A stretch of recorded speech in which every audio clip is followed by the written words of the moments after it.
안녕하세요. 경기도에서 딸 하나를 키우고 있는 평범한 여자입니다.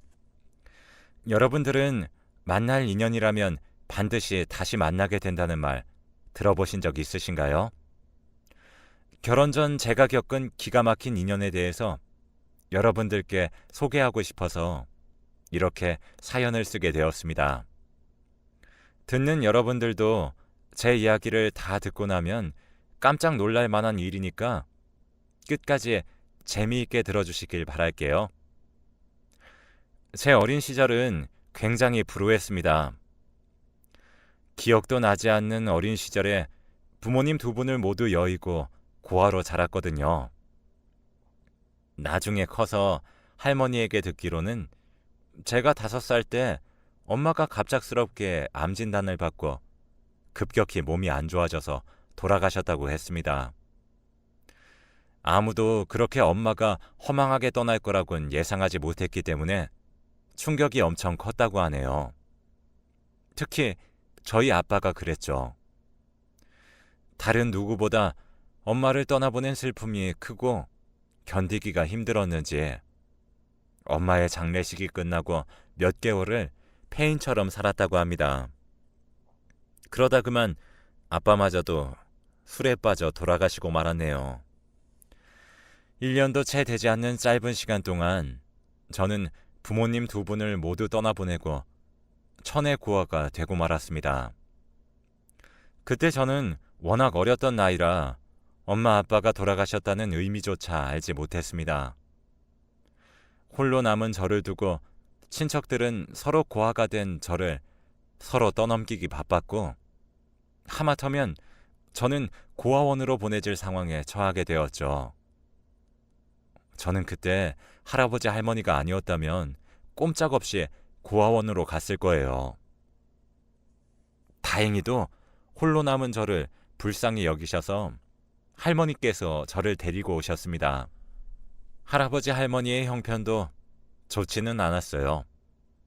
하지만 손녀가 고아원으로 보내지면 평생을 사랑받지 못하고 고생하면서 크게 될 모습이 훤히 보이셨는지 저를 거두어 지극정성으로 길러주셨습니다. 두 분의 사랑 덕분에 저는 부모님의 빈자리도 느끼지 못하고 다른 아이들처럼 그저 평범한 아이로 자랄 수 있었고요. 저희 조부모님 두 분은 모두 정말이지 동네에서 마음씨가 좋기로 소문난 분이셨거든요. 절대 어려운 사람들을 보고 그냥 지나치지 못하는 그런 분들이셨어요. 어린 제 손을 잡고 봉사를 다니시고 동네 모든 사람들의 경조사에 두 손을 걷고 앞장서서 도움을 주시는 분들이었고요. 이 때문에 제가 살던 동네에서는 저희 할아버지 할머니를 모르는 사람은 없었습니다. 존경하지 않는 사람이 없을 정도로 아주 올곧은 삶을 살고 계셨던 분들이었죠. 저 역시도 그분들 손에서 자라다 보니 남을 위하는 삶의 가치를 일찍이 알게 되었던 것 같습니다.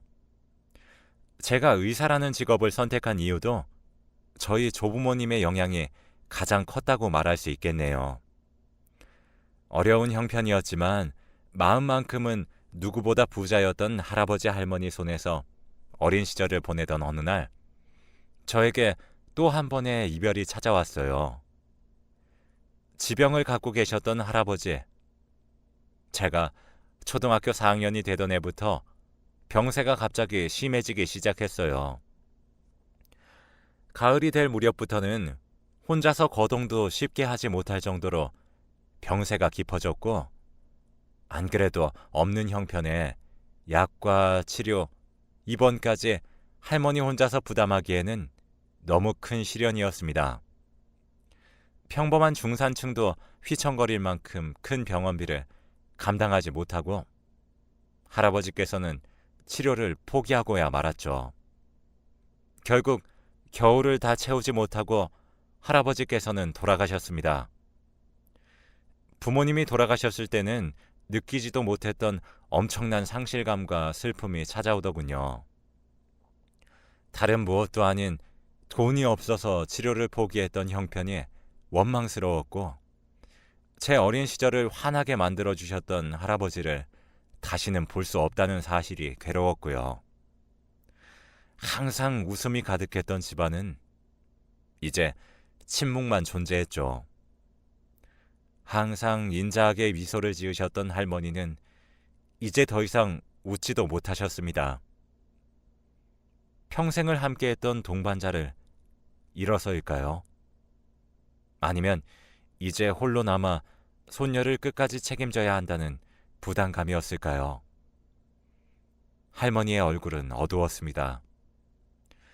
저 역시 할아버지가 이제는 없다는 사실을 인정하기까지 꽤 오랜 시간이 걸렸고요. 할아버지가 돌아가시고 그 후유증은 저와 할머니 모두를 집어삼켰습니다. 하지만 저희는 마음 편하게 슬퍼할 겨를도 없었네요. 당장 할아버지가 없는 가장의 자리를 할머니가 책임져야 했으니까요. 평생 살림만 하시던 할머니가 생계전선에 뛰어드셨습니다. 글도 읽지 못하고 별다른 기술도 없었던 할머니는 정말 노동시장의 맨 밑바닥에서 일을 시작하게 되었어요. 여기저기 식당을 전전하면서 온갖 허드렛 일을 도맡아 하다가 몸이 편치 않으면 병원 신세를 지고 또 다른 식당에서 일을 시작하고 그렇게 고생의 연속이었지만요. 그런 할머니를 보면서 저는 하루빨리 성공해야겠다는 집념이 강해졌습니다. 그래도 학교를 다니면서 공부는 곧잘 했던 저는 좋은 조건으로 의대에 진학을 하게 되었고 할머니의 자부심이며 살아가야 할 또 다른 이유가 되었죠. 이제 조금만 더 기다리면 할머니에게 평생 효도하면서 호강을 시켜드릴 수 있는데 시간은 또 저를 기다려주지 않았습니다. 적지 않은 나이에 할아버지가 돌아가시면서 큰 충격도 받으시고 온갖 허드렛 일까지 도맡아 하셨으니 몸이 남아났을까요? 결국 할머니는 그 잠깐을 견디지 못하고 그만 쓰러지시고 말았습니다. 다행히 깨어나셨지만 진짜 병명은 할아버지와 같은 암이었습니다. 병원에서는 오래 살지 못할 것 같다고 말을 하더라고요. 할머니 시한부 삶을 선고받고 진료실을 나온 저는 무너지듯이 진료실 앞에 주저앉고 말았습니다. 정말 하늘이 무너지는 줄 알았어요. 제가 사랑하는 사람들이 모두 제 곁을 떠나려고 합니다. 엄마, 아빠, 할아버지, 그리고 마지막 남은 제 가족인 할머니까지. 하늘을 보며 욕도 했어요. 내가 행복해지기를 바라지 않는 것처럼 제 기억에서 사랑하는 사람들을 모조리 데려가는 하늘이 원망스러웠습니다. 이제 조금만 기다리면 할머니만큼은 정말 호강시켜드리며 제가 받은 은혜를 갚으려고 했는데 그 몇 년을 못 기다리고 이렇게 할머니마저 훌쩍 제 곁을 떠나려고 하다니 시간이 많지 않았어요. 길어야 3년이고 증세가 더 심해지면 그만큼의 시간도 없었습니다. 언제라도 할머니가 훌쩍 떠날 수 있다는 생각에 제가 남은 시간 동안 할머니에게 해드릴 수 있는 효도가 뭔지 생각해 보았죠. 할머니, 오늘은 어때요? 숨이 많이 안 가쁘세요? 오늘 낮에 전화 못 드려서 미안해요. 중요한 시험이 코앞이라 짬을 낼 수가 없었거든요. 오늘은 뭐 하면서 시간 보내셨어요? 우리 강아지 공부하느라 바쁠 텐데 여긴 어떻게 왔니? 저녁은 챙겨 먹었어? 빵 같은 거 먹지 말고 꼭 밥 챙겨 먹어야 돼. 알겠지? 할미는 괜찮아. 여기 간호사분들이랑 의사 선생님이 어찌나 살갑게 봐주시던지 불편한 게 없단다. 여기 병원 우리 교수님 있는 곳이야. 내가 우리 할머니 엄청 잘 봐달라고 했지. 할머니 혼자 병원에 있으니까 심심하진 않아? 괜찮어. 옆병실에 있는 할머니들이랑 이야기도 하면서 잘 지내고 있어.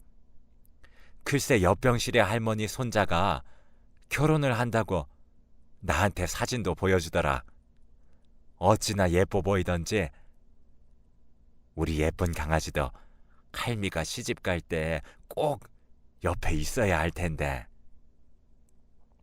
무슨 그런 소리를 해. 당연히 옆에 있어야지.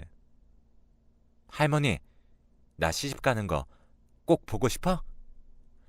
당연하지. 예쁘게 드레스 입고 신랑이랑 손잡고 있는 거 보면 이 할미는 소원이 없지. 그러면 이제 죽어서 네 아버지를 봐도 내가 할 말이 있을 것 같은데, 우리 예쁜 손녀 이렇게 예쁘게 잘 키워서 시집까지 보내고 왔다고 자랑할 수 있지 않니? 저를 보고 환하게 웃으시는 할머니 얼굴을 보고 제가 할머니에게 드릴 수 있는 최고의 효도가 뭔지 알게 되었어요. 멋진 신랑감을 만나 행복하게 결혼 생활을 하는 모습을 보여드리자 할머니께서 떠나가시더라도 손녀 혼자 덜렁 세상에 남겨진 모습을 보이지 말자. 저는 그날 이후로 주변 분들에게 성실하고 착한 사람이라면 소개해달라고 부탁을 하고 다녔습니다. 제 사정을 아시는 분들은 저보다 더 적극적으로 신랑감을 찾아주셨고요. 몇 개월이나 지났을까요? 저는 지금의 신랑을 후배의 소개로 만나게 되었습니다. 저보다 한 살이 어렸었던 그 사람은 정말 착한 인상을 하고 제가 만났던 어떤 남자보다 순수한 사람이었습니다. 안녕하세요. 처음 뵙겠습니다. 아버지를 도와 사업을 하고 있는 박혜진이라고 합니다. 안녕하세요. 저는 정지인이라고 해요. 처음 뵙는 자리에 실례인 질문이란 거 알지만 혹시 서로 잘 맞는다면 결혼을 서둘러서 할 수 있나요? 네? 결혼이요? 갑자기 왜 그런 말씀을... 제가 결혼을 서둘러야 할 이유가 있거든요. 이전에 몇 번 다른 분들과 소개팅을 했는데 제 질문에 부담스러워 하시는 분들이 계셔서 미리 말씀드리는 거예요. 결혼을 서둘러야 하는 사정이 있으신 것 같은데 혹시 제가 그 이유를 들어볼 수 있나요? 먼저 혜진 씨 대답부터 듣고 말씀드릴게요. 결혼 생각이 없으시거나 빨리 할 수 없다면 제가 이유를 굳이 말씀드릴 필요가 없을 것 같아서요.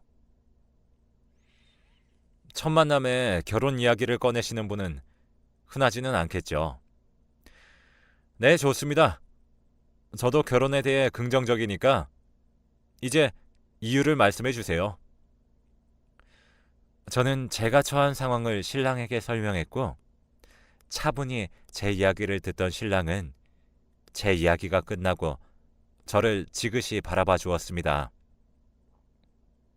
네, 좋아요. 이런 순간에 우리 둘이 만난 것도 인연이겠죠. 지인 씨가 저를 신랑감으로 진지하게 생각하지 않아도 좋아요. 할머니에게 결혼하는 모습을 보여드리는 게 목적이라면 제가 도와줄게요. 가짜 결혼이라도 좋으니 저를 돕고 싶다는 그 남자. 오히려 제가 더 당황스럽더군요. 이제까지 제 사정을 알게 된 모든 남자들은 진저리를 치며 손을 내저었는데 이 남자는 도리어 제게 다가왔습니다. 몇 번의 만남이 더 있었고 저는 이 남자가 진짜 저의 인연이라는 걸 깨닫기까지 오랜 시간이 걸리지 않았습니다. 잃어버린 퍼즐 조각을 찾은 듯 저와 모든 게 잘 맞았던 그 남자에게 진심으로 제가 빠지기 시작했던 거죠.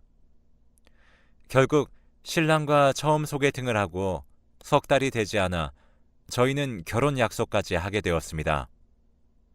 그쯤에 의사 면허 시험까지 통과하는 겹경사까지 생겼죠. 이제 시간이 얼마 남지 않았어요. 하루빨리 결혼식을 올리고 할머니에게 행복한 제 모습을 보여주기만 하면 되었습니다. 이제 1년도 채 남지 않은 시간이었기에 저와 신랑은 결혼 준비를 서두르자고 했죠. 하지만 모든 게 생각하는 대로 흘러가는 게 아니듯 큰 문제가 생기고 말았습니다. 바로 시부모님의 반대가 그 문제였어요. 이해합니다. 난데없이 어린 나이에 결혼을 하겠다며 부모도 없는 여자를 데리고 온 게 시부모님 입장에서는 이해가 되지 않을 법도 하죠. 더구나 가족이라고는 할머니 하나밖에 없는데 병실에 입원해서 언제 돌아가실지 모르는 상황이니 선뜻 장가를 보내기가 힘들었을 거예요. 지금 생각하면 그 당시 시부모님의 마음이 이해가 되지만 어린 저에게는 시부모님의 반대가 정말 가슴 아팠습니다. 제가 정말 불쌍한 아이구나 라는 생각이 처음으로 크게 와닿았거든요. 시부모님의 말을 빌리자면 세상 천지에 피부치 하나 없는 천의 고아라는 게 실감이 났거든요. 그런 저에게 하나밖에 없는 아들을 보내기 싫다고 하셨습니다. 하지만 결혼하게 될 사람이라고 할머니에게 신랑을 소개했을 때 환하게 웃으시면서 기뻐하시던 할머니 얼굴이 생각나서 결코 결혼을 포기할 수 없었습니다. 할머니, 나 인사시켜드릴 사람 있어요. 자기야, 인사드려. 우리 할머니야. 안녕하세요. 박혜진입니다. 저 지인 씨에게 할머님 이야기를 정말 많이 들었어요. 정말 만나 뵙고 싶었습니다. 지인아, 누구니? 혹시 네가 만나는 사람이니? 아이고, 반가워요. 세상에나 우리 지인이가 남자를 이렇게 데리고 오다니. 할머니, 나 이 사람하고 결혼할 거야. 할머니, 허락해 줄 거지? 정말 좋은 사람이야. 아이고, 허락하다 마다. 우리 강아지 할미가 시집 가는 거 보지도 못할까봐 걱정했는데 이젠 편하게 눈 감을 수 있겠구나. 할머니, 무슨 말을 그렇게 해? 오래오래 살아서 나 잘 사는 것도 보고 증손주도 봐야지. 내가 무슨 욕심이 많아서 그런 것까지 바래. 네가 이렇게 좋은 사람 만나고 있는 것만 봐도 이 할미는 여한이 없다. 정말 이젠 여한이 없어. 할머님, 저희 결혼하면 꼭 결혼식장에 오셔야 돼요. 제가 정말 지인 씨 행복하게 만들겠습니다. 그러니까 건강 잘 지키셔야 해요. 고마워요. 정말 고마워요. 우리 지인이가 정말 힘들게 자랐어요. 그러니까 옆에서 우리 지인이 잘 보살펴주고 오래오래 아껴줘야 해요. 네, 할머니. 당연하죠. 제가 정말 잘할 테니까 할머님도 꼭 건강하셔야 돼요. 할머니가 쪼글쪼글한 손으로 저희 신랑 손을 꼭 부여잡고 눈시울이 붉어진 모습을 저는 절대로 잊을 수가 없습니다. 그래서 저는 시부모님의 마음을 돌리기 위해서 정말 필사적으로 노력을 했어요. 모진 말을 듣더라도 매일 안부 전화를 드리고 전화를 안 받으시면 문자라도 꼭 남겨드리고 주말이면 매번 시댁을 찾아갔습니다. 하지만 특히 시어머님의 마음을 돌리기가 여간 힘든 게 아니더라고요. 그만 찾아오라니까? 너 내가 하는 말이 우습니? 내가 그만 찾아오라고 했잖아. 경찰이라도 부를까?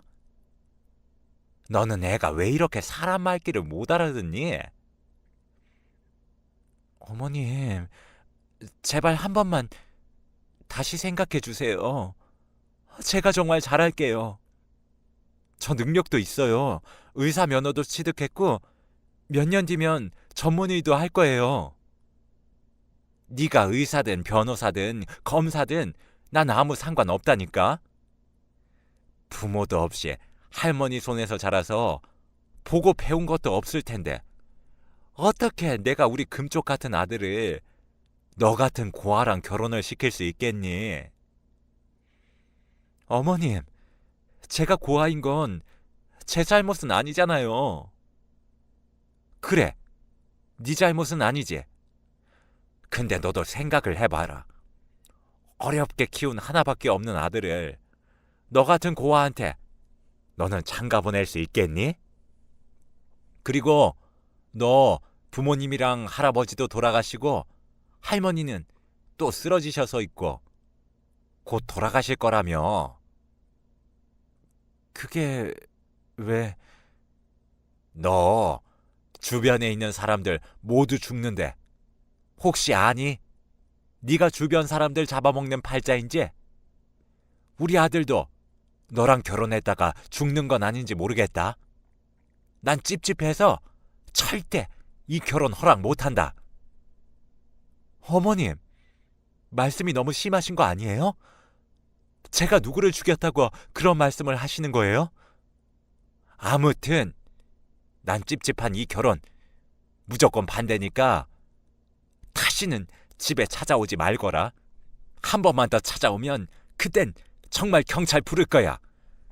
시어머니의 반대로 저희의 결혼은 그렇게 불투명해져만 갔습니다.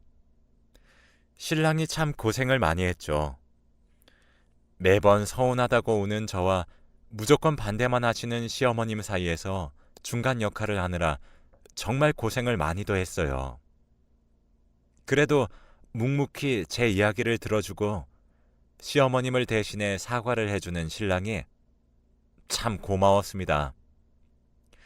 그렇게 한 달 남짓한 시간 동안 저와 시어머님 사이에 끝없는 줄다리기가 계속되었고 결국 시아버님이 함께하는 상견례 자리까지 만드는 데 성공했습니다.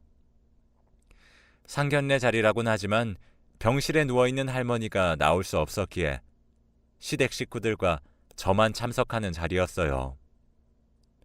상견례는 시댁 근처 작은 한정식 집에서 이루어졌습니다. 저는 약속 시간보다 1시간이나 먼저 나와 시댁 식구들을 기다렸어요. 약속된 시간이 다가올수록 점점 더 긴장이 되더군요. 만약 이번 자리에서까지 결혼 반대를 한다면 어떻게 더 이상 더 노력할 여지가 없었기 때문에 저는 더 필사적이었습니다. 10분, 20분, 시간은 지나 시댁 식구들이 식당에 도착을 했습니다. 예약해둔 작은 방으로 들어선 시아버님과 시어머님은 저를 한번 쳐다보더니 주변을 두리번거리셨어요. 너 혼자 왔니? 상견례 자리라고 했잖아. 너 혼자야? 네, 할머니가 몸이 불편하셔서 혼자 나오게 됐습니다. 참나, 살다 이런 상견례 자리는 들어본 적도 없구나. 하여튼 부모 없는 거 이렇게 티를 내는구나. 시어머님은 경멸하는 눈으로 저를 위아래 살피시고는 맞은편 자리에 앉으셨습니다. 그리고 무거운 분위기에서 식사를 시작했고요. 형식적인 몇 번의 대화가 오고 간 후 저희는 아무 말 없이 밥만 목구멍으로 밀어 넣었습니다.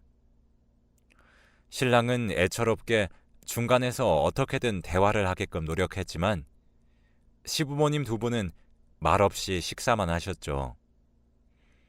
이렇게 저의 결혼은 물거품이 되나 싶은 순간 갑자기 방문이 드르륵 열렸습니다. 깜짝 놀라 저는 뒤를 바라보았고 그곳에는 할머니가 보행기에 의지한 채 서 계셨어요. 너무 놀라 저는 숟가락을 떨어뜨리고 할머니에게 달려갔고 신랑 역시 달려나와 할머니를 부축해드렸습니다. 할머니, 여기 어떻게 오셨어? 내가 괜찮다고 그랬잖아. 외출은 어떻게 했어? 내가 허락 안 했는데. 우리 강아지 상견례라는데 어떻게 할미가 안 올 수가 있어? 내가 간호사한테 부탁했지. 절대 안 된다고 그랬는데 할미가 꼭 부탁한다고 안 가면 안 된다고 사정사정했지. 할미가 늦었지. 미안해, 우리 강아지. 할머니, 진짜. 할머니는 곧 저희 시부모님을 향해 더듬더듬 걸으시며 인사를 하셨는데 그와 동시에 떨리는 목소리로 누군가 할머니를 부르셨습니다. 그 사람은 상견례 자리에서 한마디도 하지 않고 앉아 있으셨던 시아버지셨어요. 아이고, 안녕하세요. 우리 지인이 할미 되는 사람입니다. 처음 뵙겠습니다. 아주머니, 정말 아주머니 맞아요? 아주머니, 혹시 장흥에 살지 않으셨어요? 네. 장흥이 고향이긴 한데 저를 아세요? 아주머니, 저예요. 저 복수예요. 아주머니 옆집에 파란 기와집에 살던 박복수. 복수가 누구냐? 장흥군 회전면에 있던 집이요. 시골집에 저 혼자 남겨졌다고 아주머니가 불쌍하다고 저 걷어주셨잖아요. 기억 안 나세요? 아, 그 최신의 손주 말하는 겐가? 네, 그분이 제 할머니세요. 아이고, 이게 꿈이야, 생시야? 언제 이렇게 자랐니? 예전 얼굴이 없어서 못 알아보겠구만. 잘 지냈는가? 그때 말도 없이 사라져서 내가 얼마나 놀란 줄 아는가? 아주머니, 이렇게 살아서 다시 뵙게 되니 정말 여한이 없습니다. 제가 그때 아주머니를 얼마나 찾았는데요.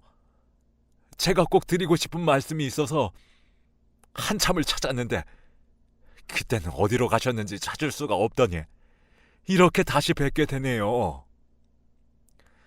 잘 자란 것 같으니 나도 마음이 좋네. 자네도 말도 없이 사라져서 온 동네를 뒤지고 다녔는데 하늘로 솟았는지 땅으로 꺼졌는지 원체 보이질 않았어. 아주머니, 정말 죄송하고 감사합니다. 이 말씀 꼭 전해드리고 싶었어요. 아주머님이 아니었으면 저는 정말 나쁜 길로 빠졌을 거예요. 정말 제 은인이십니다. 내가 뭘 했다고 그러는가? 다 자네가 노력해서 이룬 거 아니겠나? 저는 어안이 벙벙했습니다.